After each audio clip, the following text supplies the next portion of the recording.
Assalamualaikum warahmatullahi wabarakatuh. Perkenalkan, nama saya Samsudin dengan NPM 213510522. Saya dari kelompok 2. Kelompok 2 memiliki anggota yaitu Carol Amri Matondang dengan NPM 213510187, M. Alfikri Maulana 213510111, M. Ridho Syahroja 213510350, Prawira Yuda 213510435. Baiklah, di sini saya akan mempresentasikan hasil dari kelompok saya, yaitu pemrograman berbasis komponen. Apa yang dimaksud dengan pemrograman? Pemrograman adalah proses menulis, menguji dan memperbaiki debug, dan memelihara kode yang membangun suatu pemrograman komputer. Kode ini ditulis dalam berbagai bahasa pemrograman. Tujuan dari pemrograman adalah untuk menjual suatu pemrograman yang dapat melakukan suatu perhitungan atau pekerjaan sesuai dengan keinginan si pemrogram. Apa yang dimaksud dengan pemrograman berbasis komponen?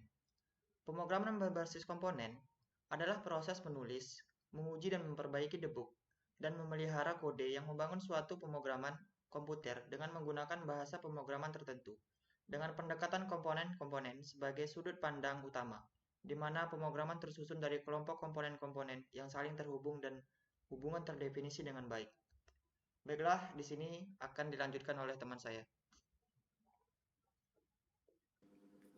Baik, saya akan melanjutkan presentasi dari teman saya Samsudin.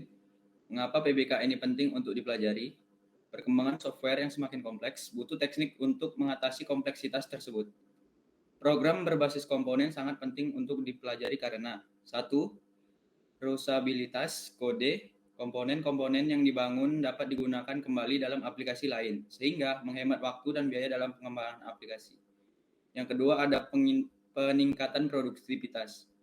Pemrograman berbasis komponen dapat mempercepat pengembangan aplikasi dengan memungkinkan pengembang untuk fokus pada pembangunan komponen yang spesifik dan menggabungkan semua komponen yang sudah ada untuk membentuk aplikasi yang lebih besar. Yang ketiga, ada skalabilitas, yakni aplikasi yang dikembangkan dengan pemrograman berbasis komponen mudah untuk ditingkatkan atau diperluas karena pengembangan dapat menambahkan atau mengubah komponen secara independen. 4. Perawatan yang mudah. Pemrograman berbasis komponen memisahkan fungsional menjadi bagian-bagian kecil yang membuatnya lebih mudah untuk memperbaiki dan memodifikasi bagian tertentu dari aplikasi tanpa harus mempengaruhi seluruh aplikasi. Dan yang kelima ada konsistensi. Komponen-komponen dapat dibangun dengan standar dan protokol yang konsisten, sehingga aplikasi yang dihasilkan akan konsisten dalam hal fungsi, tampilan, dan perilaku. Baik, presentasi akan dilanjutkan oleh teman saya. Oke, saya akan melanjutkan, yaitu apa saja karakteristik PBK. Yang pertama, komponen satu dengan yang lain saling berelasi. Yang kedua, komponen yang dapat digunakan kembali. Komponen-komponen dalam pemrograman berbasis komponen dirancang agar dapat digunakan kembali dalam berbagai aplikasi yang berbeda. Ketiga, modularitas. Pemrograman berbasis komponen mempromosikan desain modular, di mana fungsionalitas dibagi menjadi modul terpisah, yang membuat kode lebih mudah dipelihara dan dimodifikasi. Kemudian yang keempat, interoperabilitas, yaitu komponen-komponen dalam pemrograman berbasis komponen harus berfungsi dengan baik dengan komponen lain dalam ekosistem teknologi yang lebih besar.